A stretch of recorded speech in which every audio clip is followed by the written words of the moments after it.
तुम्हारी विश्वविद्यालय इलाहाबाद। जय तुम्हारी विश्वविद्यालय इलाहाबाद। ज्ञान उद्गम ज्ञान संगम ज्ञान के इतिहास।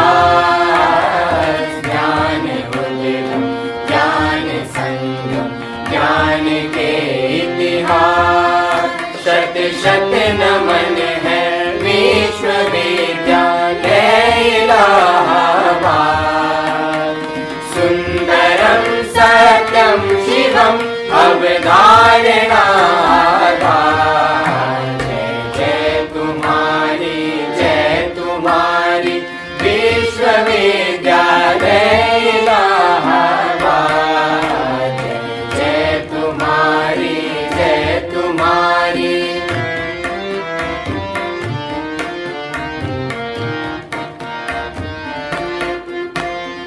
ज्ञान और विज्ञान का वर्धन तुम्हारा कर। साहित्य और संगीत की सेवा तुम्हारा धर्म। सबके लिए सब दिन तुम्हारा खुला शिक्षा द्वार। कर दिया तुमने सभी को योग्यता अनुसार। जय तुम्हारी ओम सच्चिदानंद रूपाय विश्वोत्पत्त्यादि हेतवे तापत्रय विनाशाय श्री कृष्णाय वयं नमः। जन्माद्यस्य यतोऽन्वयादितरतश्चार्थेष्वभिज्ञेश्वराट् तेने ब्रह्महृदायादिकवये मुह्यन्ति यत्सूरयः। तेजो वारिमृदां यथा विनिमयो यत्र त्रिसर्गो मृषा। धाम्ना स्वेन सदा निरस्तकुहकं सत्यं परं धीमहि। यं प्रव्रजन्तमनुपेतमपेतकृत्यं द्वैपायनो विरह कातरया जुहाव। पुत्रेति तन्मयतया तरोभिनेदुः तं सर्वभूतहृदयं मुनिमानतोऽस्मि। ॐ पूर्णमदः पूर्णमिदं पूर्णात् पूर्णमुदच्यते पूर्णस्य पूर्णमादाय पूर्णमेवावशिष्यते। ॐ शान्ति शान्ति शान्ति।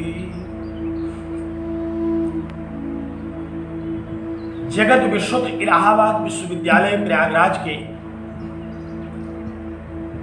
परास्नातक के प्रिय छात्रों और छात्राओं तथा वेदांतानुरागी सज्जनों, प्रस्थान त्रयी में सूत्र प्रस्थान के अंतर्गत ब्रह्मसूत्र शांकर भाष्य से एकशत्य अधिकरण पर चर्चा कर रहे हैं हम लोग। बहुत ही महनीय प्रकरण है।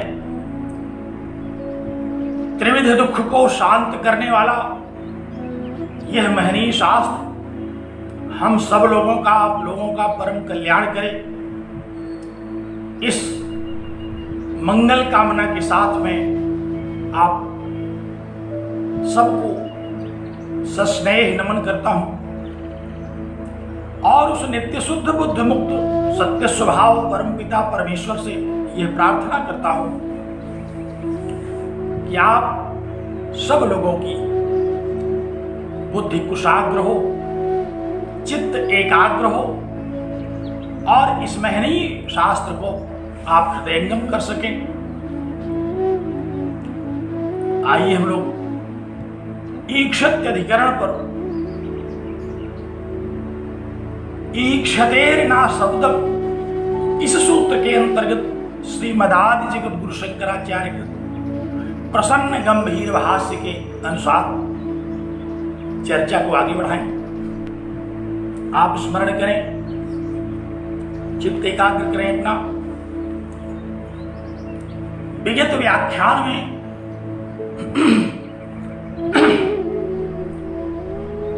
सांख्य के द्वारा उठाए गए पूर्व पक्ष पर भगवान भाष्यकार श्रुतियों के आधार पर उसका निराकरण कर रहे हैं।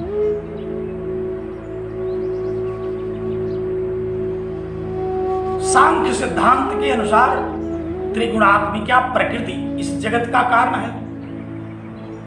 सांख्य के आचार्यों ने यह कहा कि क्योंकि त्रिगुणात्मिका प्रकृति में सत्वगुण होता है और सत्वात् संजायते ज्ञानम, यही ज्ञान है, सत्व ही ज्ञान को उत्पन्न करता है। तो इसलिए प्रकृति को सर्वज्ञ माना जाना चाहिए और वह सर्वज्ञ प्रकृति इस जगत की रचना करती है, वही इसका कारण है।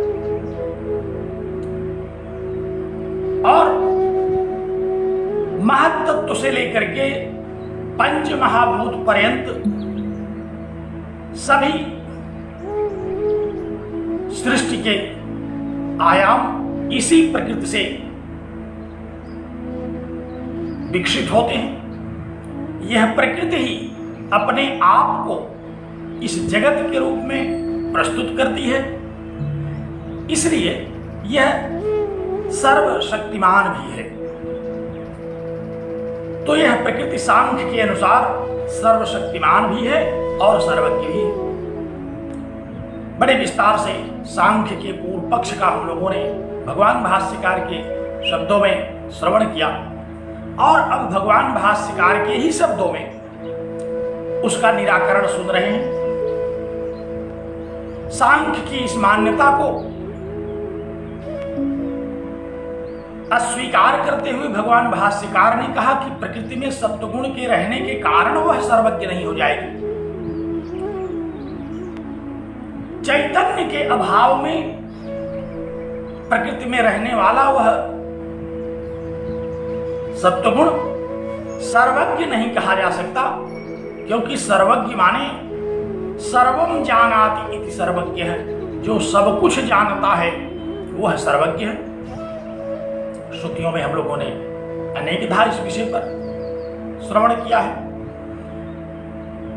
मुंडकोपनिषद कहता है यह सर्वज्ञ है, सर्वविद यस्य ज्ञानमयम तपः, जो सर्वज्ञ है और सर्ववेत्ता है। तो सर्वज्ञ को तो जगत का कारण कहा गया, लेकिन सांख्य के अनुसार स्वीकृत जो सर्वज्ञ श्रुति के द्वारा स्वीकार नहीं किया गया, प्रकृति को सर्वज्ञ बताने वाला यह सांख्य शास्त्र कथमपि स्वीकार करने योग्य नहीं है, क्योंकि सर्वज्ञ चैतन्य होता है। जानाति क्रिया का कर्ता तो चैतन्य होगा। अगर चैतन्य विहीन कोई जानाति क्रिया का कर्ता होने लगे, ध्यान से सुनिए, बड़ा आनंददायी विषय है। हम लोग भगवान भाष्यकार की श्रुति सम्मत तर्कों को देख रहे हैं। भगवान भाष्यकार ने उन श्रुतियों को उठाया जो श्रुति बल से सांख्य के इस सिद्धांत का निराकरण कर रहे हैं। तो यदि अचेतन को कहा जाए कि यह सर्वज्ञ है, तो सर्वज्ञ का तात्पर्य तो यही होता है कि जो सब कुछ जानता हो, सर्वम जानाति इति सर्वज्ञ है। और तब हमें कहना पड़ेगा कि प्रकृति प्रधानम व सर्वम जानाति, यह प्रकृति या यह प्रधान सांख्य के द्वारा अनुमोदित सब कुछ जानती है प्रकृति। तो अगर अचेतन भी सब कुछ जानने लगेगा तो फिर हम यह भी कहने लगेंगे कि घटो जानाति पटो जानाति, तब तो फिर कोई भी जानाति क्रिया का कर्ता हो जाएगा और कोई भी कुछ भी जानने लगेगा और यूं तो कह लीजिए कि वो सर्वज्ञ ही हो जाएगा। इसलिए भगवान भाष्यकार ने कहा कि जानाति क्रिया का जो कर्ता होगा वह चैतन्य होगा, सर्वज्ञ जो होगा वह चैतन्य होगा। केवल सत्वगुण की उपस्थिति मात्र से प्रकृति को सर्वज्ञ कहा जाना यह सर्वथा अप्रामाणिक है, अतार्किक है, श्रुति विरुद्ध तथ्य है।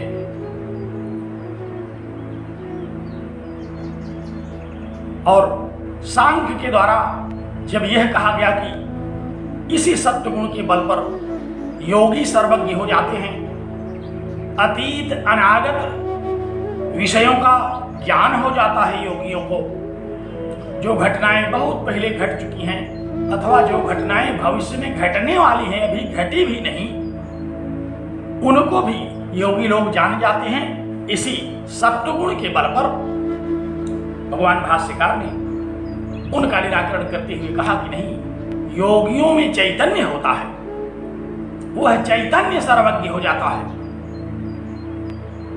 योगियों में जो चैतन्य भाषित हो रहा है वह सर्वज्ञ होता है, वह अतीत और अनागत विषयों का ज्ञाता होता है, वह त्रिकालज्ञ होता है। कोई जड़ वस्तु त्रिकालज्ञ नहीं हो सकती, चेतन ही जानात क्रिया का कर्ता बन सकता है। सूर्य चाहे जितना तपता हो, चाहे जितना प्रखर प्रकाश हो, नेत्र होने पर ही हमको बाहर की ओर वस्तुओं का स्वरूप दिखाई पड़ेगा। नेत्रहीनता की स्थिति में प्रखर प्रकाश में भी हमको कुछ नहीं दिखाई पड़ेगा। इसलिए प्रकाश उनके लिए उपयोगी है जो नेत्रवान है, जो नेत्रयुक्त है। नेत्रहीनों के लिए सूर्य का प्रकाश कथमपि उपयोगी नहीं है। इसलिए जड़ को सत्वगुण के कारण सर्वज्ञ कहना यह सर्वथा अतार्किक, अश्रुति सम्मत और अव्यावहारिक है। स्मरण आ गया होगा आपको, हम लोगों ने इन विषयों पर विस्तृत चर्चा किया था। भगवान भाष्यकार ने सांख्य के एक एक तथ्य को उठा करके उसका निराकरण करना आरंभ कर दिया। अब एक दूसरा तथ्य उठाया, पुस्तक देखिए, भाष्य देखिए क्या कहा। कहा कि यत् पुनरुक्तम ब्रह्मणोपि न मुख्यम सर्वज्ञत्वम उत्पद्यते नित्य ज्ञान क्रियत्वे ज्ञान क्रियां प्रति स्वातंत्र्या संभवादिति। कहा कि सांख्य ने जो यह कहा कि ब्रह्म भी सर्वज्ञ नहीं हो सकता, क्योंकि वह तो ज्ञान क्रिया से युक्त है, ज्ञान क्रिया के अधीन होकर के वह सर्वज्ञ होता है। ज्ञान शक्ति से युक्त होने के कारण ब्रह्म को सर्वज्ञ कहा जा रहा है, तो वह ज्ञान के अधीन है और स्वतंत्र नहीं है ज्ञान करने में। जानात क्रिया का स्वतंत्र कर्ता नहीं है। जब ज्ञान होगा तो जानात क्रिया का कर्ता बनेगा, और जब ज्ञान नहीं होगा तो जानात क्रिया का कर्ता नहीं बनेगा। ज्ञान के अधीन होकर के, जैसे हम लोग यदा कदा ज्ञान क्रिया के कर्ता बन जाते हैं, जानने लगते हैं कुछ, और यदा कदा बिल्कुल शून्य रहते हैं। तो सांख्य ने कहा कि चूंकि ज्ञान क्रिया का प्रामुख्य है, सर्वज्ञता का प्रामुख्य है, इसलिए परमात्मा भी ज्ञान क्रिया के अधीन होने के कारण जब ज्ञान क्रिया चाहेगी तो उसको ज्ञान होगा, और जब ज्ञान क्रिया नहीं चाहेगी तो उसको भी ज्ञान नहीं होगा। पूर्व पक्ष उपस्थित किया, बड़ा रोचक विषय कहा कि जो किसी के अधीन होगा भला वो कैसे सर्वज्ञ हो सकता है? वो तो उतना ही जानेगा जितना जिसके अधीन है वो चाहेगा। तो ज्ञान जितना चाहेगा सर्वज्ञ ही उतना ही जानेगा। इसलिए इस जगत का ईक्षण करने के आधार पर कोई सर्वज्ञ नहीं हो सकता, हम इसको नहीं मान सकते, ऐसा सांख्य वालों का कथन है। अब इसका उत्तर भगवान भाष्यकार के शब्दों में सुनिए। अत्र उच्यते, कहते हैं, क्या कहते हैं? इदम तावत भवान एव पृष्टव्य। भगवान भाष्यकार थोड़ा आक्रामक मूड में आ गए हैं। सुना बहुत उन्होंने, सुन करके सबका समुचित जवाब भी दिया, लेकिन अब उन्होंने प्रश्न भी आरंभ कर दिया कि हाँ कि अब आप भी कुछ बताएंगे। आप एक वाक्य कह करके चुप हो गए। आप ही बताइए, भवान एव पृष्टव्य, आपसे ही पूछा जाना चाहिए, आपको बताना चाहिए, आप ही इस विषय का प्रतिपादन कीजिए। कथम ज्ञान क्रिया, कथम नित्य ज्ञान क्रियत्वे सर्वज्ञत्व हानि। ज्ञान क्रिया के नित्य होने पर सर्वज्ञता की हानि कैसी होगी, आप ही बता दीजिए। आप कैसे इस बात को कह सकते हैं कि ज्ञान क्रिया के अधीन है वह, ज्ञान क्रिया से युक्त है वह, इसलिए वो सर्वज्ञ नहीं होगा? कैसे आप इस बात को कह सकते हैं? यस्य ही सर्व विषयावभासनम ज्ञानम, सर्व विषयावभासन क्षमम ज्ञानम नित्यम अस्ति सो असर्वज्ञ इति विपरीत सिद्धम। कहा कि ये तो आपका कथन विरुद्ध कथन है। भला ये कैसे हो सकता है कि सर्व विषयावभासन क्षमम ज्ञानम, जिसका ज्ञान समस्त प्रकार के विषयों को प्रकाशित करने योग्य, जिसका ज्ञान नित्य हो, स्वह असर्वज्ञ है, वो असर्वज्ञ हो। ये तो आपका कथन ही विरुद्ध है। समग्र विषयों का ज्ञाता, समग्र विषयों को प्रकाशित करने वाला, जिसका ज्ञान ही नित्य हो, वह भला कैसे सर्वज्ञ नहीं होगा? वो कैसे असर्वज्ञ हो जाएगा? आप बताइए कि अगर ईश्वर का ज्ञान नित्य है और वह सर्व विषय अवभाषण क्षम है, समस्त प्रकार के विषयों को अवभाषित कर लेता है, ज्ञान की प्रकाशकता का बड़ा विवेचन किया गया। यह कैसा प्रकाश है? ज्ञान का जो प्रकाश है, ज्ञान प्रकाश। ज्ञान प्रकाश कैसा है? इसके लिए किसी बाह्य प्रकाश की आवश्यकता नहीं पड़ती। अभी हम लोग कह रहे थे कि प्रकृति को अगर ज्ञानादि क्रिया का कर्ता मानेंगे तो उसको चैतन्य होने की जरूरत पड़ेगी।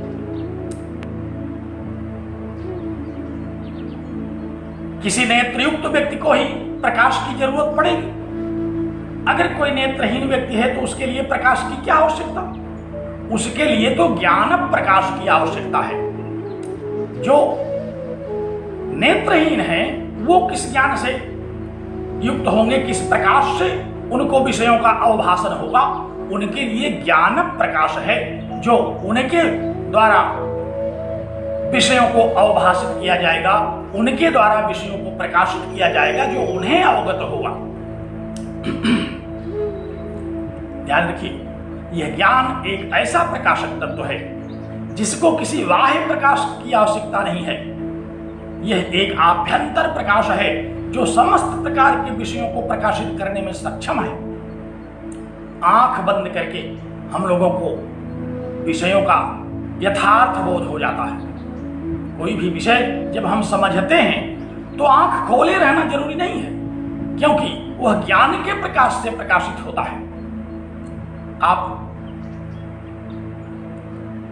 बहुत दिनों बाद अपने घर लौट करके पहुंचे, आधी रात को यदि आपने घंटी बजाई और मां ने पूछा कि कौन है, आपने आवाज लगाई, तो मां को फिर बत्ती जलाने की आवश्यकता नहीं पड़ेगी। उसका जो आभ्यंतर प्रकाश है, जो उसका ज्ञान प्रकाश है, वह आपके स्वरूप को देख लेता है अंधेरे में ही।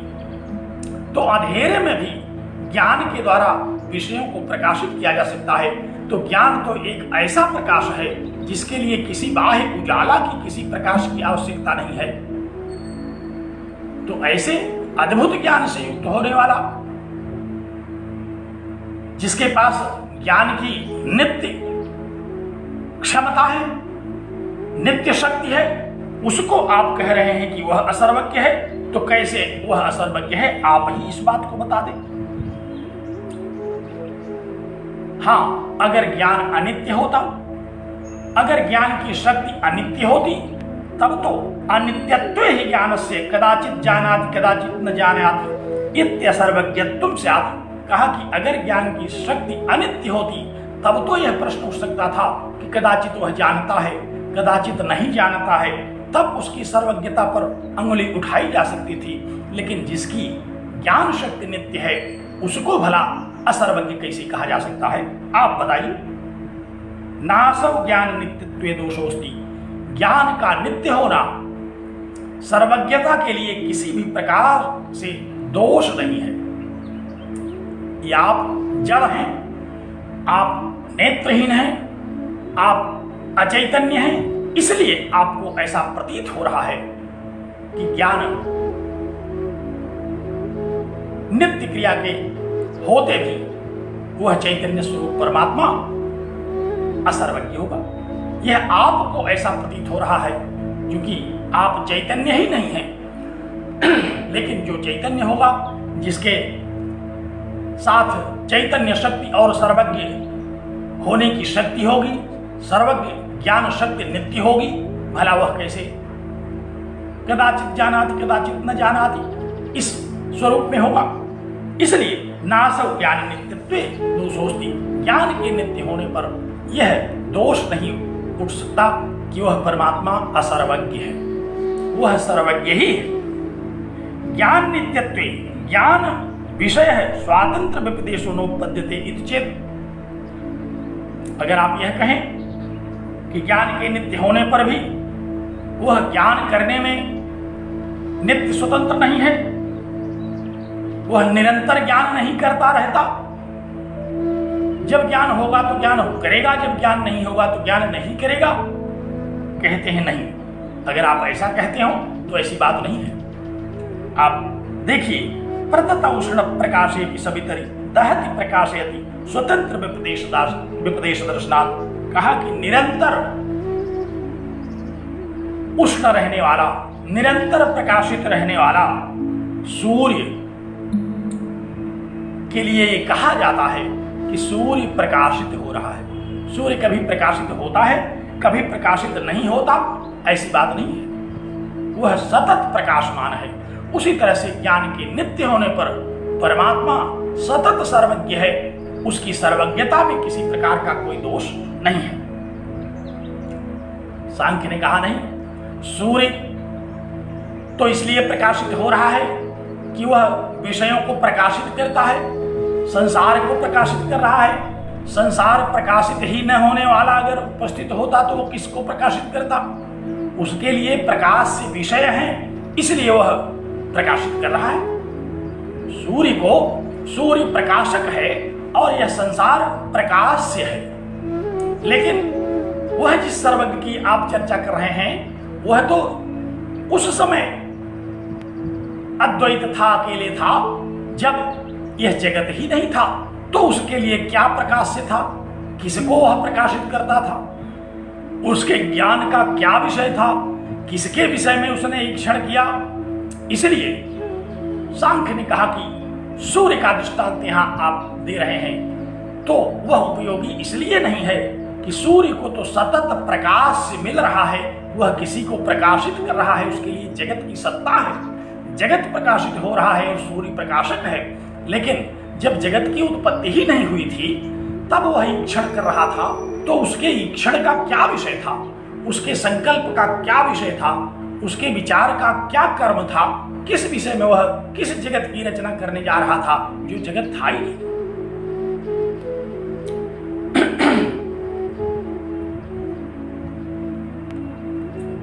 इसलिए न तो ब्रह्मण प्रागुत्पत्तेर ज्ञान कर्म संयोगोस्ति विषमो दृष्टांत। अगर सांख्य का यह पूर्व पक्ष हम मान लें तो भगवान शंकराचार्य कहते हैं कि यह दृष्टांत यहां उचित नहीं है। ब्रह्मण प्राग उत्पत्तेर ज्ञान कर्म संयोगो नास्ति। इस जगत के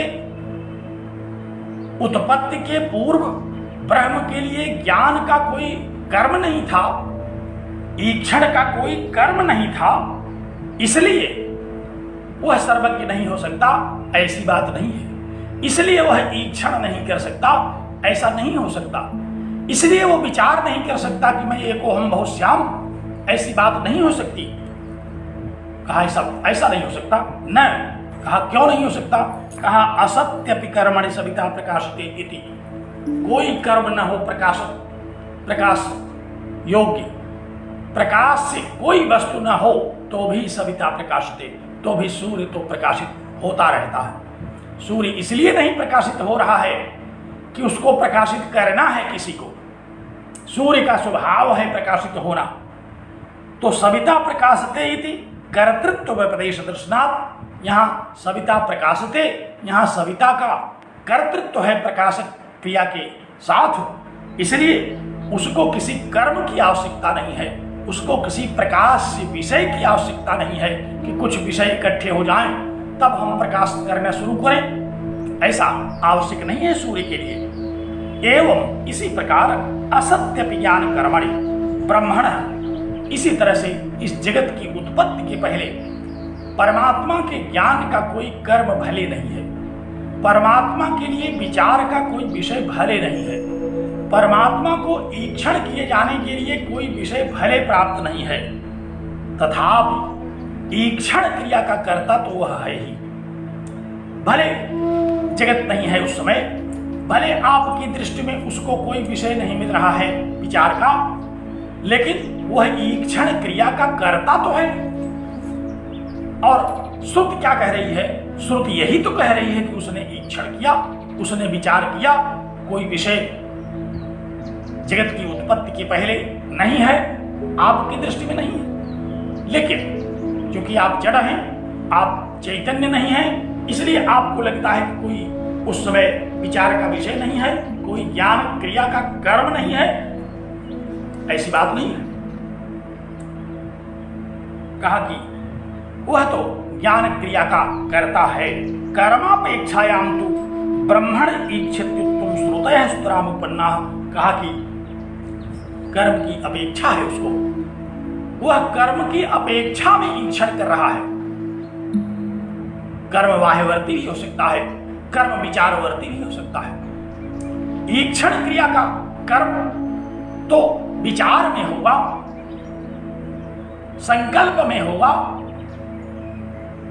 इसलिए आप इस दृष्टांत से उसकी समानता न दीजिए कि बाह्य विषयों को प्रकाशित करने के लिए ही प्रकाश होता है, अथवा बाह्य विषयों के लिए विचार करने के लिए ही विचार उठता है। कर्ता जो है, जो इस जगत का कर्ता है, जो सर्वज्ञ है, वह तो ईक्षण क्रिया का कर्ता है, और उसके लिए ईक्षण क्रिया का कर्म भी उसके विचारों में है। जैसे कोई कुम्भकार घट इत्यादि जब बनाने के लिए बैठता है तो समग्र सामग्रियों के साथ भी वह पहले ईक्षण करता है, पहले विचार करता है कि हमें क्या बनाना है, और ईक्षण करने के बाद ही वह अपनी रचना आरंभ करता है। ऐसा श्रुतियों ने अनेक बार कहा है कि उसने ईक्षण किया, तब तेजः सृजत, फिर उसने तेज की रचना की, तो ईक्षण किया और रचना की, संकल्प किया और अपने आप को उस संकल्प के अनुसार प्रकट कर दिया। इसलिए कर्म की अपेक्षा है उस ईश्वर को, उसके विचार को कर्म की अपेक्षा है।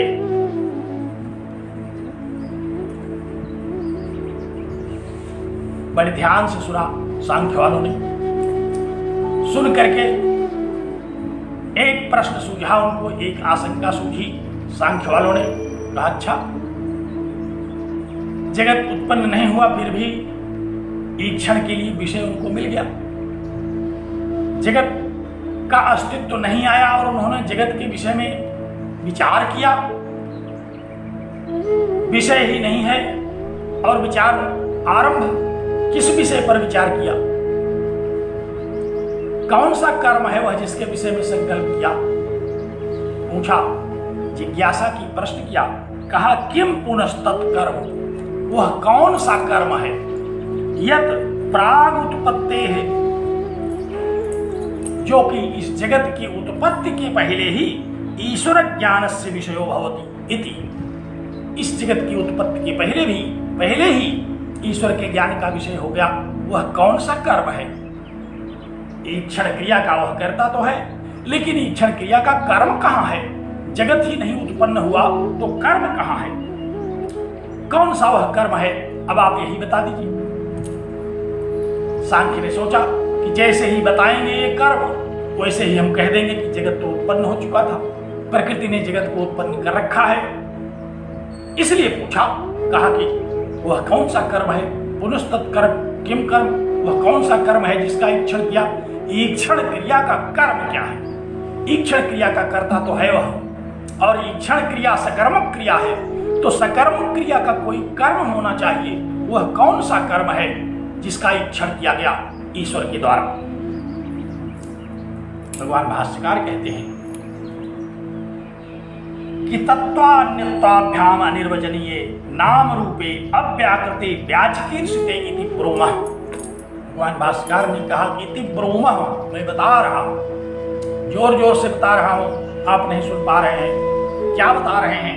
कहा कि तत्वान्यत्वाभ्याम अनिर्वचनीयेति, कहा कि वह सत असत भ्याम अनिर्वचनीय है। वह जो है कर्म क्या है? सत भ्याम अनिर्वचनीय माया शक्ति है। वह माया शक्ति है जो सत भ्याम अनिर्वचनीय है। सत इसलिए नहीं कह सकते कि ज्ञान के बाद नहीं रहती, अज्ञान का अस्तित्व समाप्त हो जाता है। और असत इसलिए नहीं कहते कि जब तक ज्ञान नहीं हो रहा है तब तक हमें प्रतीति हो रही है। आपको स्मरण होगा सत्सद्भ्याम निर्वचनीय ज्ञानम, तो वेदांत सार में हम लोगों ने अज्ञान का स्वरूप पढ़ा था। कैसा था अज्ञान का स्वरूप? माया शक्ति जो है वही तो परमात्मा की शक्ति है। विविधैव श्रूयते नित्य ज्ञान क्रिया बलस्य च, वही ज्ञान क्रिया युक्त नित्य शक्ति है परमात्मा की। तो कैसी है वह शक्ति? कहा कि सदसद्भ्याम अनिर्वचनीय है। वह जगत कैसा है? जो कर्म है जिसके विषय में ईक्षण किया गया, कहा कि वह सदसद्भ्याम अनिर्वचनीय है और अव्याकृते, अव्यक्त है, अभी प्रकट नहीं है। व्याच की स्थिति, उसी को प्रकट करना है, उसी के रूप में स्वयं अपने आप को आविर्भूत करना है। नाम रूपे, वह क्या है जिसको प्रकट करना है, जिसकी रचना की जानी है? कहा वही नाम रूप, वही नाम रूपात्मक जगत जो मायाजन्य है, जो मायाजन्य होने के कारण सत्सद्भ्याम अनिर्वचनीय है। ये तो परमात्मा की शक्ति के द्वारा, उस पराशक्ति जो है वही इस जगत की रचना कर देती है, आवरण और विक्षेप शक्ति के द्वारा। तो कहा कि है ईक्षण का विषय। ईक्षण का विषय क्या है? ईक्षण का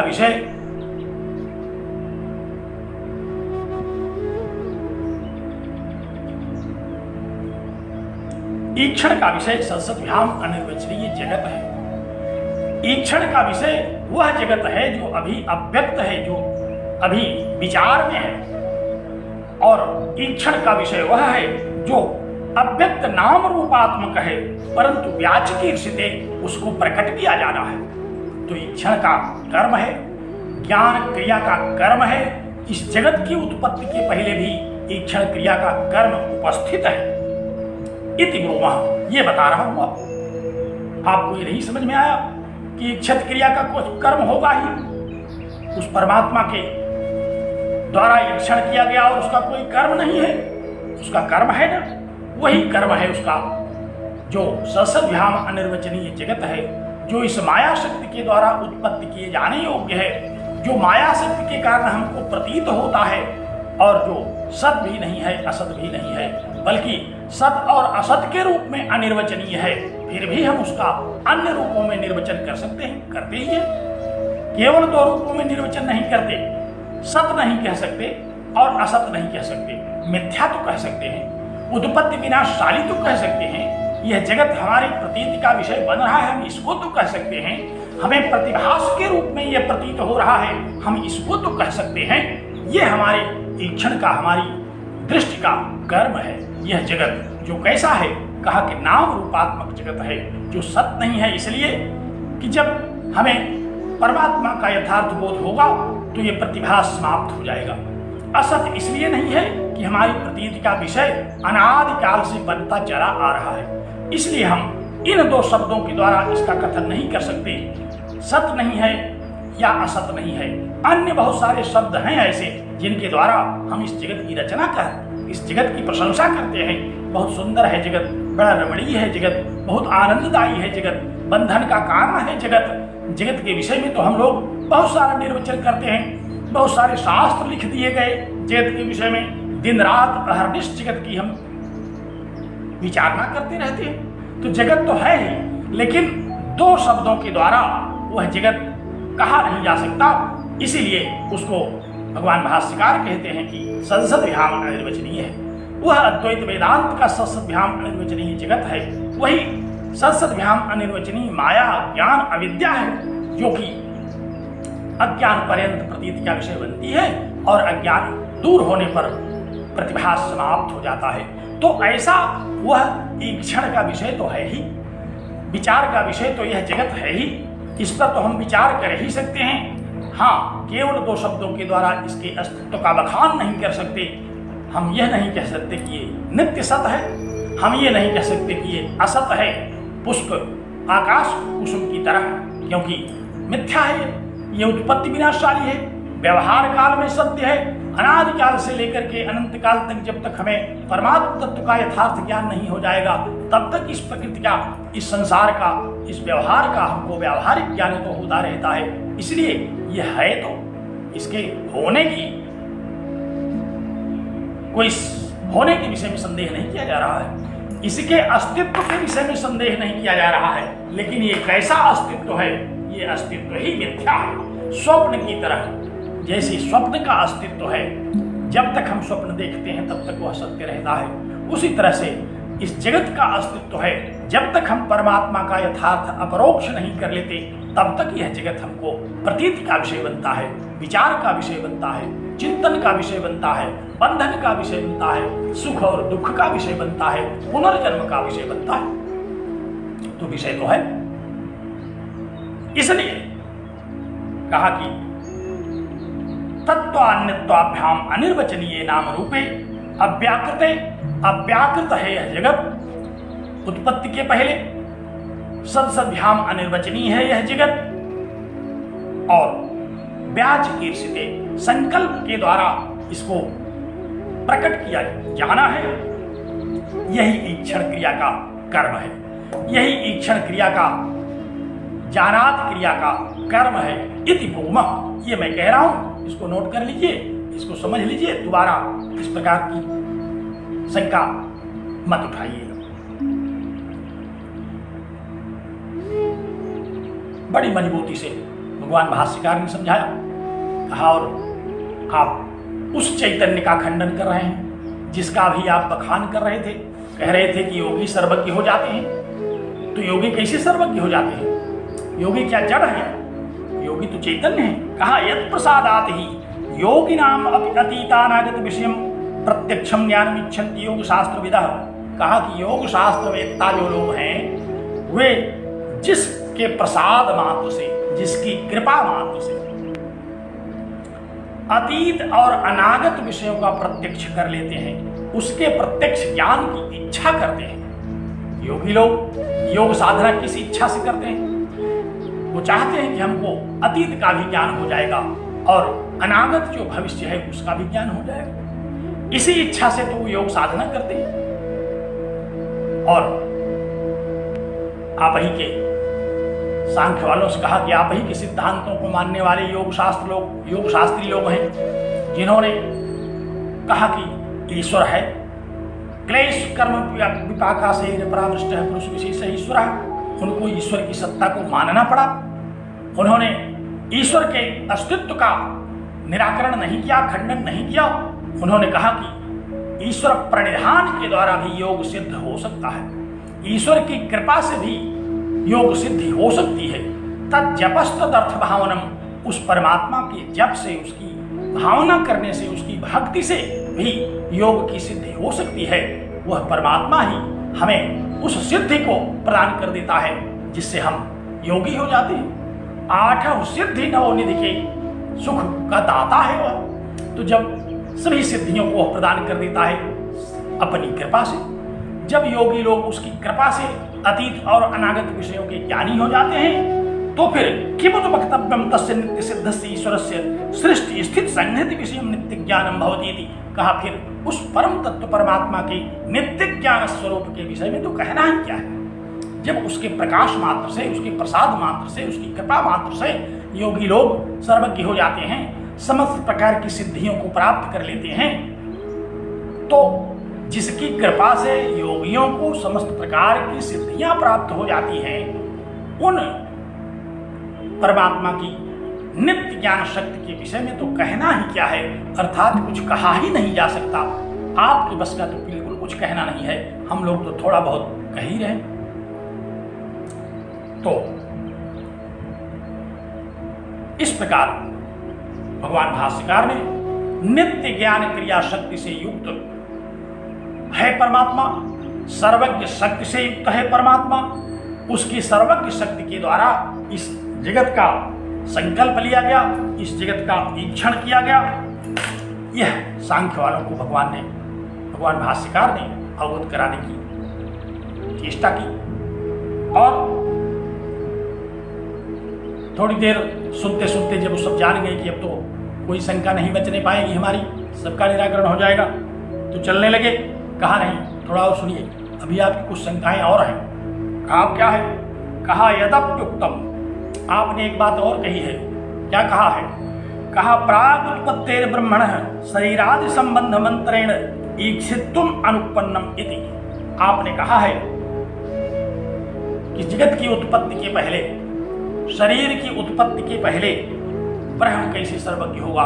सर्वज्ञ होने के लिए तो शरीर चाहिए, सर्वज्ञ होने के लिए तो इंद्रियां चाहिए, सर्वज्ञ होने के लिए तो चित्त मन बुद्धि चाहिए, तभी तो सर्वज्ञ होंगे।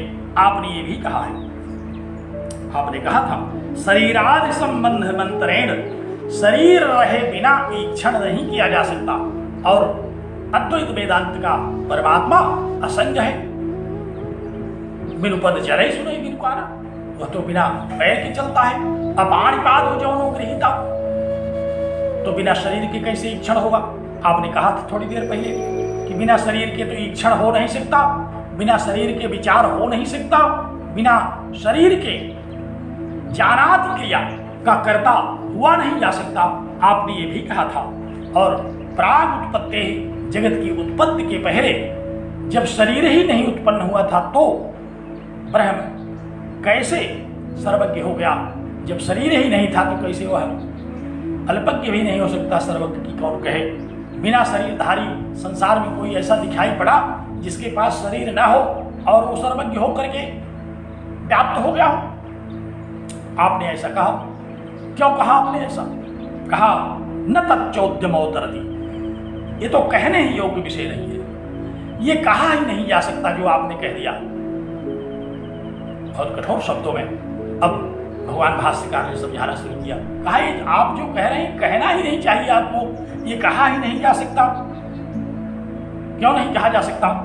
कहा कि सवित्री प्रकाशवत, जैसे संसार में कोई प्रकाश से वस्तु हो चाहे न हो, सूर्य प्रकाशित तो होता रहेगा, उसी तरह ब्रह्मणो ज्ञान स्वरूप नित्यत्वे, ब्रह्म का नित्य ज्ञान स्वरूप होने के कारण ज्ञान साधना अपेक्षा उत्पत्ति, ज्ञान की साधनों की अपेक्षा उसको नहीं होती, शरीर की अपेक्षा उसको नहीं होती, मन बुद्धि चित्त अहंकार की अपेक्षा उसको नहीं होती। वह तो नित्य ज्ञान स्वरूप है।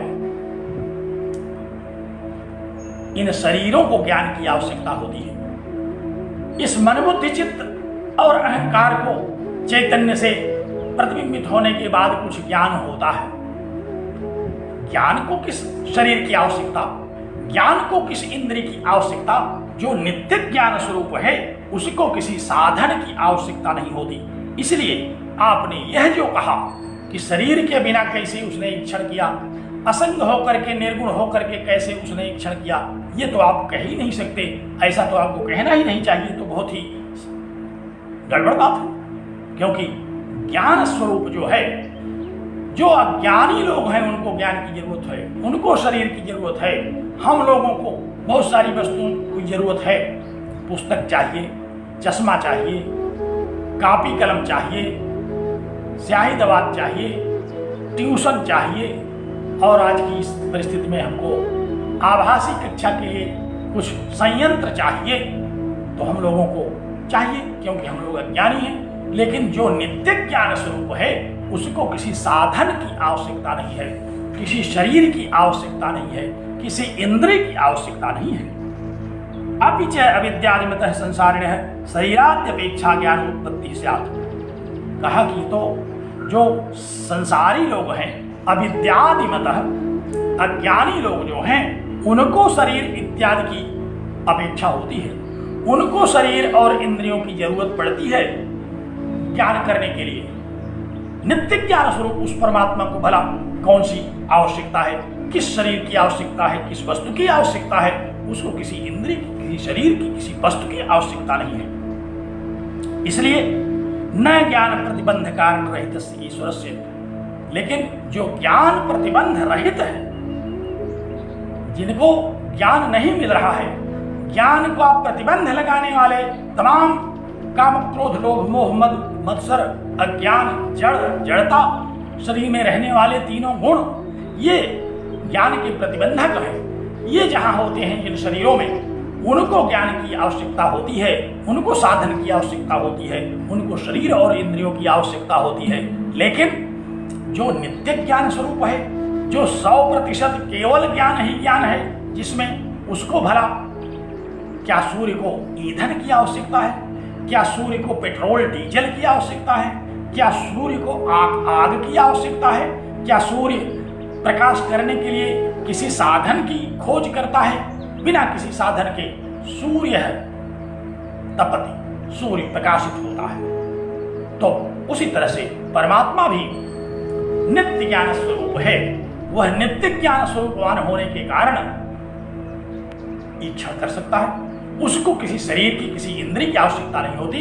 जैसे सूर्य को प्रकाश करने के लिए किसी साधन की आवश्यकता नहीं है कि उसको कोई साधन उपलब्ध कराया जाए तब वो प्रकाश करेगा। जैसे हम लोग प्रकाश करने के लिए विविध प्रकार के साधनों को संयोजित करते हैं, एकत्र करते हैं, तब प्रकाश हो पाता है। उस प्रकार वहां सूर्य को आवश्यकता नहीं है। बिजली चली जाने के बाद सूर्य प्रकाशन नहीं करेगा, ऐसा नहीं है, बल्कि वह नित्य प्रकाशवान है, नित्य प्रकाश स्वरूप है। उसी तरह से परमात्मा नित्य ज्ञान स्वरूप है। उसको नित्य ज्ञान क्रिया करने के लिए किसी शरीर की, किसी इंद्रिय की आवश्यकता नहीं है। न ज्ञान प्रतिबंध कारण से कारण रहित ईश्वर से, कहा कि ज्ञान के प्रतिबंधक कारण कोई नहीं है उस परमात्मा के विषय में। और आपको इस तरह से नहीं समझ में आएगा, हम आपको 2-4 श्रुतियां समझाते हैं। और 2 श्रुतियों को उद्धृत किया भगवान भाष्यकार ने, और उन दोनों श्रुतियों को श्वेताश्वतर उपनिषद से उद्धृत किया, क्योंकि सांख्य का सारा सिद्धांत श्वेताश्वतर उपनिषद से लिया गया। इसलिए भगवान भाष्यकार ने कहा कि चलो जहां से तुम पढ़ करके कुछ समझे हो, मैं वहीं से श्रुति उठा करके तुम्हारे सामने रखता हूं। कहा कि मंत्रम च इमौ ईश्वरस्य शरीराद्यपेक्षता मनावरण ज्ञानताम च दर्शयतः। कहा कि मैं 2 मंत्र पढ़ता हूं ईशावास्य उपनिषद का, जो ईश्वर को किसी भी प्रकार से ज्ञान से प्रतिबंधक किसी वस्तु की आवश्यकता का सर्वथा निषेध करते हैं। वह सतत ज्ञान युक्त है, वह सतत ज्ञान स्वरूप है। इन दोनों मंत्रों में आप सुनिए क्या कहा श्रुतियों में। कहा न तस्य कार्यम करणम च विद्यते न तत्समस्याभ्यधिकश्च दृश्यते परास्य शक्कर विविधैव श्रूयते स्वाभाविकी ज्ञान बल क्रिया च न तस्य कार्यम करणम च विद्यते। कहा कि तस्य परमात्मा, उस परमात्मा का न कार्यम, न तो शरीर है, न कर्णम, न उसमें इंद्रियां हैं। परमात्मा को न उसका शरीर है और न इंद्रियां हैं। न तत्समश्चाभ्यधिकस्य दृश्यते, उसके समान अथवा उससे अधिक और किसी भी सत्ता का ज्ञान नहीं होता। परास्य शक्ति, हाँ इसकी शक्ति जो है वो परा है, वो उत्कृष्ट शक्ति संपन्न है। परास्य शक्ति वह जगत कार्य को करने में सर्वथा सक्षम शक्ति है। परा शक्ति जिसको माया कहा जाता है। विविध है वह श्रूयते, और विविध प्रकार की शक्तियों से, विविध प्रकार की शक्तियों से युक्त उसके विषय में श्रुतियां कही गई हैं कि माया किस प्रकार बलशाली है, माया किस प्रकार इस जगत को बनाती है, उसके विषय में अनेक श्रुतियां उद्धृत की गई हैं। और कैसा है वह, कैसी है वह माया? कहा स्वाभाविक ज्ञान बल क्रिया च, उसमें एक स्वाभाविक ज्ञान के बल की क्रिया है। कहा कि वह माया ज्ञान बल की क्रिया है, उसमें एक ऐसी ज्ञान बल की क्रिया है जो स्वाभाविक ही है और किसी अन्य प्रमाण की आवश्यकता इसके लिए नहीं है। श्रुतियां ही हैं इसके लिए अनुमान इत्यादि अन्य प्रमाणों की आवश्यकता नहीं है। श्रुतियों के द्वारा उस परमात्मा का कथन किया गया और उसकी शक्ति का कथन किया गया। श्रुतियों के द्वारा उस परमात्मा के नित्य ज्ञान स्वरूप का, उसके शरीर और इंद्रिय विरहित होने का कथन किया गया। कहा गया कि न तस्य कार्यम करणम च विद्यते, उसके पास न शरीर है न इंद्रियां हैं, न तत्समश्चाभ्यधिकस्य दृश्यते, उसके समान अथवा उससे अधिक कोई दूसरी शक्तिशाली सत्ता नहीं है। तस्यैव शक्ति ही परा, उसी की एक परा शक्ति है जिसके विविध प्रकार की शक्तियों के विषय में श्रुतियों में बखान किया गया। जो शक्ति स्वाभाविक रूप से ज्ञान के बल से युक्त है, ऐसा है वो परमात्मा। उसको शरीर, उसको इंद्रियों की क्या आवश्यकता है? अथच और एक दूसरी श्रुति कौन सी कही? कहा कि अपाणिपादो जवनो गृहीता पश्यति चक्षुः सुषृणोत्य कर्णः सवेत्ति वेद्यम न तस्यास्ति वेत्ता तमाहुरग्रम पुरुषम महांतम। कहा कि अपाणिपादो जवनो गृहीता, पाणि रहित है, पाद रहित है, लेकिन हाथ से रहित होने पर भी ग्रहीता है, ग्रहण कर लेता है। पैर से भी रहित होने से भी वह यवन अति वेगवान है। पश्यत्य चक्षु, बिना नेत्र के भी वह देखता है। सश्रनोत्य कर्ण है, बिना कान के भी वो सुनता है। ऐसा है वह परमात्मा। सवेत्ति वेद्यम, वह सर्वज्ञ है। वही इस जगत के विषय में परमात्मा अपनी ईक्षण शक्ति के द्वारा इस जगत के विषय में जानता है। न च तस्यास्ति वेत्ता, उस परमात्मा का वेत्ता कोई नहीं है, उसका जानने वाला कोई नहीं है। क्यों नहीं जानने वाला है? क्या है उसका स्वरूप? कहा कि तबाहु, श्रुतियां कहती हैं, क्या कहती हैं? अग्रम पुरुषम महानतम। कहा कि वह अनादि पुरुष है, अज है, महान है। वह अग्रम जो प्रथम पुरुष है, सर्वप्रथम जिसकी सत्ता स्वीकार की जाती है, अज है, अनादि है। पुरुषम माने जो पूर्ण है और महानतम माने जो महान है, महानतम है। तो ऐसा वह परमात्मा है जिसके विषय में श्वेताश्वतर श्रुति इस बात का प्रतिपादन करती है, इस बात का उपदेश करती है। ऐसे उस परम तत्व को, ऐसे उस परमात्मा को ज्ञान करने के लिए शरीर की आवश्यकता नहीं है। ज्ञान करने के लिए उसको किसी साधन की आवश्यकता नहीं है, वो तो नित्य ज्ञान स्वरूप है। अब श्रुति बल से भगवान भाष्यकार ने जगत के ईक्षण करता उस परमात्मा के विषय में सांख्य वालों को पर्याप्त समझा दिया, बहुत सारी बात बताई। लेकिन आचार्य जो है वह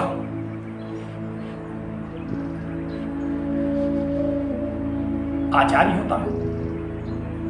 कुछ बातें अभी भगवान शंकराचार्य को और याद है क्या इन्होंने कहा था, और उसी बीच में कोई कह दिया, क्या कहा कि आप तो कह रहे हैं कि जगत की उत्पत्ति परमात्मा से हो। परमात्मा को शरीर इत्यादि की आवश्यकता नहीं है। और आप ये भी कह रहे हैं कि किसी संसारी व्यक्ति को शरीर और इंद्रियों की आवश्यकता होती है। सांख्य वाले भी कम नहीं। क्या कहा उन्होंने? कहा कि अभी आप बोल रहे थे जब, तो उसमें कह रहे थे कि परमात्मा को शरीर और इंद्रियों की आवश्यकता नहीं है, क्योंकि वो नित्य ज्ञान स्वरूप है। ज्ञान प्रतिबंधक के कारण कोई परमात्मा के साथ जुड़ा नहीं है। ये तो संसारी लोगों को चाहिए, शरीर, इंद्रियां और मन, बुद्धि, ये सब संसारी लोगों को चाहिए। आप ऐसा कह रहे थे। भगवान भास्कर ने कहा हाँ। कहा तो कहा कैसे कह दिया आपने? जब आपका उपनिषद कह रहा है, क्या कह रहा है कि नान्य तो अस्ति दृष्टा, नान्य तो अस्ति विज्ञाता। कहा कि उसका कोई जानने वाला नहीं है, उसको कोई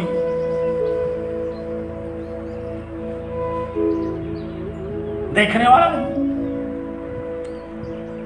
ये श्रुते तत्र किमिदम उच्यते संसारिणः शरीराद्यपेक्षा ज्ञानोत्पत्ति। तब आप कैसे कह रहे हैं कि संसारियों को शरीर की जरूरत होती है और न ईश्वर से?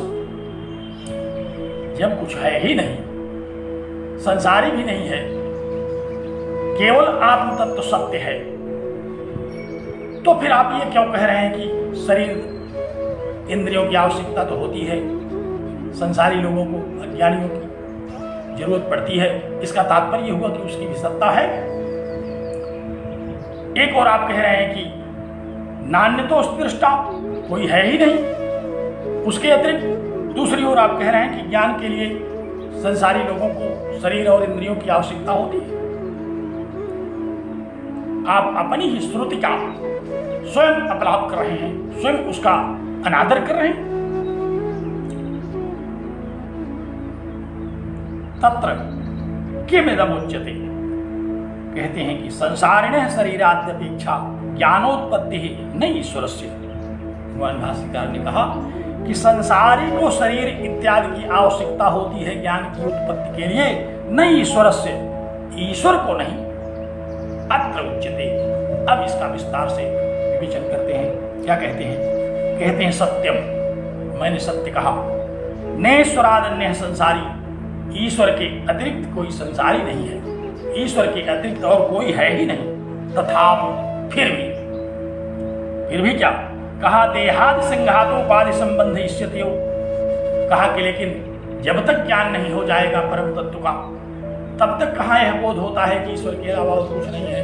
तब तक तो हमको ईश्वर के अलावा ही सब कुछ का पता चलता है। तब तक तो हम यही जानते हैं कि यह जगत ही है।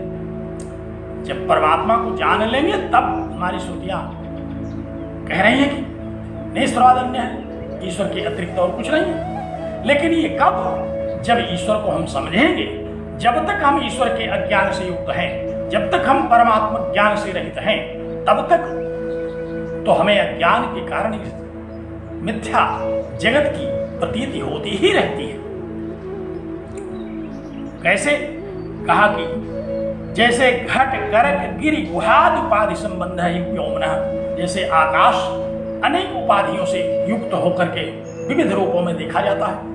आकाश के अनेक रूप तो नहीं है, लेकिन घटाकाश, घट में रहने वाला जो आकाश है हम उसको कहते हैं ये घटाकाश है। मठ में रहने वाला जो आकाश है कहते हैं मठाकाश है। गुफा में रहने वाला जो आकाश है हम उसको कहते हैं गुफाकाश है। कमंडल में रहने वाला जो आकाश है हम कहते हैं ये गर्काकाश है। तो जैसे विविध उपाधियों के कारण विविध प्रकार के आकाशों का विभाजन हमको दिखाई पड़ता है, यद्यपि आकाश का विभाजन नहीं हो सकता, यद्यपि आकाश अनेक नहीं हो सकता, उसी तरह से वह असंख्य परमात्मा भी उसके अतिरिक्त और कुछ नहीं है।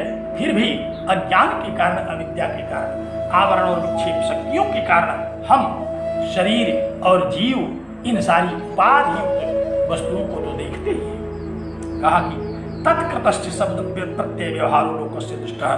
कहा कि इसीलिए लोक दृष्टि से, व्यावहारिक दृष्टि से हमें यह ज्ञान होता है। घट छिद्रम, घटाकाश, गर्काकाश इत्यादि आकाश व्यतिरेकेण अपि, जबकि ये सब आकाश से अभिन्न है, आकाश के अतिरिक्त और कुछ नहीं है, लेकिन हमें विविध प्रकार के आकाशों का ज्ञान हो रहा है।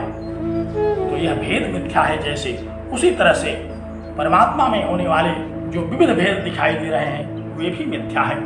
तथेहापि देहादि संभवतोपाधि संबंधाविवेक संसारी भेद मिथ्या बुद्धि। कहा उसी तरह से मिथ्या बुद्धि के कारण, अज्ञान युक्त बुद्धि के कारण संसार के विविध भेद हमको दिखाई पड़ रहे हैं। व्यावहारिक दृष्टि से ये तब तक दिखाई पड़ेंगे जब तक हमें परमात्मा का ज्ञान नहीं हो जाएगा। दृश्यते च आत्मनः एव सतो देहादि संघातेनात्म अभिनिवेशो मिथ्या बुद्धिमात्रेण पूर्वेण। और यह मिथ्या बुद्धि, यह अज्ञान हमारा अनादिकाल से अनेक जन्मों से होता चला रहा है। पूर्व जन्म का अज्ञान पर जन्मों के अज्ञान का कारण बन जाता है। इसलिए हमें इस जगत के विविध भेदों के विषय में अवगति होती है। और परम सत्य तो वही है जो कि श्रुतियां कह रही है, जिसको मैंने स्थापित कर रखा है। ब्रह्म सत्यम जगन मिथ्या जीवो ब्रह्म युनापर। परम सत्य तो यही है। अज्ञान के कारण यहां हमें भेद बुद्धि का बोध होता है। कहा कि और इसका हम विस्तृत विवेचन आगे द्वितीय अध्याय में करेंगे। तथा च प्रपंचयिष्यति न विलक्षणत्वादस्य। इस सूत्र के अंतर्गत हम आपको तर्क से इस विषय में और समझाएंगे। यहाँ तो हमने केवल श्रुतियों के बल से आपको यह बात समझा दी। तो श्रुतियों के बल से भगवान भाष्यकार ने सांख्य के प्रधान कारणतावाद का निराकरण किया, सांख्य की सर्वज्ञता का निराकरण किया। सांख्य जो है वह सर्वज्ञ सर्वशक्तिमान होकर के जिस प्रकृति को इस जगत का कारण मानता है उसका निराकरण किया और कहा कि श्रुति बल से मैं आपको इस बात को समझा रहा हूं। श्रुतियां कहती हैं। और क्या कहती हैं श्रुतियां? आप पुस्तक में देखिए 11वां सूत्र देखिए, 11वां सूत्र श्रुतियों के और भी विचार उपस्थित करते हैं भगवान भाष्यकार। क्या कहते हैं? श्रुतत्वाच्य। कहा कि समस्त श्रुतियों में ऐसा कहा गया, एक दो श्रुति में नहीं, सभी श्रुतियां। क्या कहती हैं सभी श्रुतियां? श्रुतत्वाच्य। सभी श्रुतियां कहती हैं कि वह सर्वज्ञ ईश्वर ही इस जगत का कारण है। स्वशब्देन, ध्यान दीजिए, चित्त को एकाग्र कीजिए। क्या कहा सूत्र ने? श्रुतत्वाच्य। कहा कि सारी श्रुतियां इसी बात का कथन करती हैं कि वह परमात्मा ही इस जगत का कारण है। भाष्य देखिए, स्वशब्देन सर्वज्ञ ईश्वर जगत कारणमिति श्रूयते। फिर श्वेताश्वतर उपनिषद की एक श्रुति उठाया, कहा कि सर्वज्ञ ईश्वर जगत कारण इति। सर्वज्ञ ईश्वर ही इस जगत का कारण है और कोई प्रधान आदि अथवा परमाणु आदि न्याय के द्वारा अनुमन्य जो ईश्वर आदि हैं वे सब जगत के कारण नहीं है। श्वेताश्वतराणाम मंत्रोपनिषदि। श्वेताश्वतर उपनिषद क्या कहता है? कहा कि सर्वज्ञ ईश्वरम प्रकृति। सर्वज्ञ ईश्वर का ही सृष्टि के प्रकरण में कथन करता है कि सर्वज्ञ ईश्वर ही सृष्टि का नियंता है, सृष्टि का रचयिता है। क्या कहता है वेदांत? कहा कि सकारणम करणाधिपाधिपो न चास्य कश्चित् जनिताधिप। कहा कि सकारणम, वही परमेश्वर ही इस जगत का कारण है। करणाधिपाधिपो, कैसा है वह परमेश्वर? कहा कि वह करण माने इंद्रियां, और इंद्रियों का जो अधिक जीव है उसका भी जो जीव है उसका भी जो स्वामी है, अर्थात इस चराचर का स्वामी, इस चराचर जगत का स्वामी जो है वह परमात्मा ही इस जगत का कारण है। न चास्य जनिता कश्चित अन्य है न चाधिप है। इस जगत का न तो कोई अन्य रचयिता है और न ही इसका कोई स्वामी है। तस्मात् सर्वज्ञम ब्रह्म जगत कारणम न अचेतनम प्रधानम अन्यद्वा इति सिद्धम। कहा कि इसलिए वह परम तत्व परमात्मा ही, वह सर्वज्ञ सर्वशक्तिमान परमेश्वर ही इस जगत का कारण है। अन्य कोई, चाहे वह सांख्य की प्रकृति हो, चाहे वह न्याय का परमाणुवाद हो, ये सब जगत के कारण नहीं है। तो सभी श्रुतियां अनेक उपनिषदों की श्रुतियों को उद्धृत करते हुए कहा, सांख्य वाले ने कहा कि आपने तो एक ही श्रुति का उदाहरण दिया, अनेक श्रुतियों को तो बताया नहीं। श्वेता सूत्र की 2 श्रुति पहले ही बता दिए थे आप। कहा हाँ, आप एक सूत्र और देखिए, 10वां सूत्र देखिए, गति सामान्यत। सभी वेदांतों की यही गति है। सारे वेदांत माने उपनिषद, जितने भी उपनिषद हैं उनकी गति माने चाल केवल इसी बात को लेकर के है। वे केवल एक बात कहने के लिए चल पड़े हैं। कौन सी बात? कि वह सर्वज्ञ ईश्वर ही इस चेत का कारण है, वही इसका रचयिता है। गति सामान्यात। कहा कि तद वेदांत जन्यानाम अवगति नाम सामान्यम। समस्त वेदांतों से जो अवगत होता है, समस्त वेदांतों की जो अवगति है, वो सामान्य रूप से एक बात को ही अवगत कराती है। क्या? कहा कि यदि तार्किक समय वेदांतेषु भिन्ना कारण अवगति भविष्यत। कहा कि अगर जैसे तार्किक लोग, सांख्य भी अपने को तार्किक मानते हैं, वे जगत का कारण प्रधान को बताते हैं। न्याय वैशेषिक भी अपने को तार्किक कहते हैं, वो ईश्वर और परिमाण को जगत का कारण बताते हैं। कहा जैसे अनेक तार्किकों में बड़ा मतभेद है इस जगत के कारण के स्वरूप में, उसी तरह से वेदांत में कोई मतभेद नहीं है। सारे वेदांत, सारे उपनिषद एक ही उस परम तत्व को कहते हैं। अगर कहीं मतभेद होता वेदांतों में तो कश्चित चेतनम ब्रह्म जगत कारण, कश्चित अचेतनम प्रधानम, कश्चित अन्य देव। तो वेदांत के कोई उपनिषद तो कहते कि प्रकृति, अचेतन प्रकृति इस जगत का कारण है। कोई कहता कि परमाणु ही इस जगत का कारण है, कोई अन्य कारण बताता। ततः कदाचित प्रधान कारण वादानुरोधेन। कहा कि तब हम सांख्य के अनुरोध को सुन सकते थे, मान सकते थे। कुछ देर उस पर हम विचार कर सकते थे कि सांख्य का भी कहना ठीक है, क्योंकि उसमें सत्व गुण है। सत्वाद संजायते ज्ञानम, इसलिए सर्वज्ञ प्रकृति हो भी सकती है। थोड़ी देर के लिए हम तब मानते जब किसी उपनिषद में इस बात का संकेत भी किया गया होता। लेकिन न क्वेदस्ति समानेषु सर्वेषु वेदांतेषु चेतन कारणावगति। कहा कि समान रूप से सारे वेदांतों में एक अवगति होती है, एक ही ज्ञान होता है कि वही चेतन परमात्मा ही इस जगत का कारण है। यथा श्रुति उद्धृत किया। कहा कि यथाग्नेर ज्वलतः सर्वदिशो विस्फुल्लिंगाः विप्रतिष्ठेरन्। जैसे जलती हुई आग से, अंगारे से चिंगारियां 10 दिशाओं में, 4 दिशाओं में बिखर जाती हैं, एवं इसी तरह से विप्रतिष्ठेरन एवमेव एतत् तस्मात् आत्मनः सर्वे प्राणाः। कहा कि उसी तरह से इस शरीर में सारी इंद्रियां उस परमात्मा से निकल करके शरीर के सारे इंद्रिय स्थल में पहुंच जाते हैं। ध्यान सुनिए क्या कहा कि जो हृदय में रहने वाला जो परमात्मा है, सुषुप्त काल में तो सारी इंद्रियां उस हृदय में सो जाती है, लेकिन जैसे ही जागता है शरीर, वैसे ही हृदय से निकल करके सारी इंद्रियां अपने अपने इंद्रिय गोलक में पहुंच जाती है। नेत्र इंद्रिय जो है वो नेत्र में, श्रवणेन्द्रिय श्रवण में, त्वगिंद्रिय त्वक में, सारी इंद्रियां, सारी कर्मेंद्रियां, सारी ज्ञानेन्द्रियां नित्य परमात्मा में रहने वाली हैं। ये सब जैसे सुषुप्त काल में सारी इंद्रियां शांत पड़ी रहती हैं, सब जाकर के अपने परम कारण में विलीन हो जाती हैं। लेकिन जैसे ही जागरण अवस्था आती है, जागते ही सारी इंद्रियां दौड़ दौड़ करके अपने अपने स्थानों में आंख देखने लगती है, कान सुनने लगता है। नहीं तो कई बार हम लोग देखते हैं कि सुषुप्त के समय कुछ नहीं सुनाई पड़ता, कुछ नहीं दिखाई पड़ता। कुंभकर्ण इसका बहुत जीता जागता उदाहरण था। बड़े बड़े नगाड़े बजते थे, लेकिन उसको सुनाई नहीं पड़ता।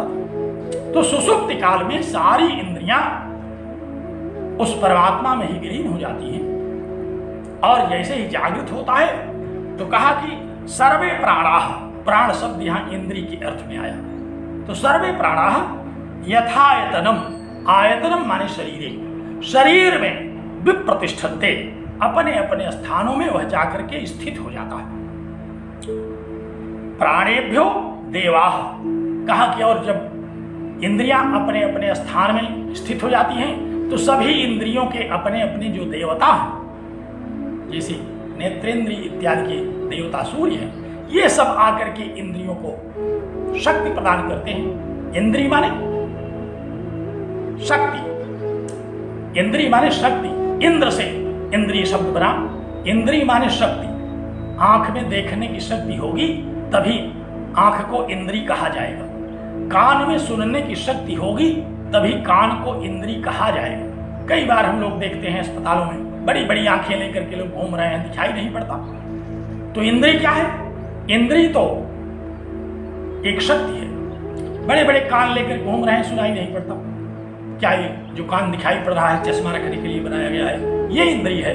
ये इंद्रिय नहीं है। इसमें रहने वाली शक्ति जो है वो इंद्रिय है। तो कहा कि सारी इंद्रियां अपने अपने देवताओं से शक्ति को प्राप्त करके समर्थ हो जाती हैं। और देवाः देवेभ्यो लोकाः, और उन देवताओं की शक्तियों को पा करके वे संसार को लोकाः माने आलोकित करने लगती हैं, देखने लगती हैं, अनुभव करने लगती हैं। श्रुति कही गई, कौशिक की, सुत की ये उक्ति है कि जैसे सुषुप्ति काल में सारी इंद्रियां हृदयस्थ परमात्मा में लीन हो जाती हैं और जागते ही सारी इंद्रियां अपने अपने स्थान पर पहुंच करके अपने अपने देवताओं की शक्ति से जागृत अवस्था में संसार का अनुभव करने लगती हैं, उसी तरह से उस परमात्मा से इस जगत की उत्पत्ति हुई।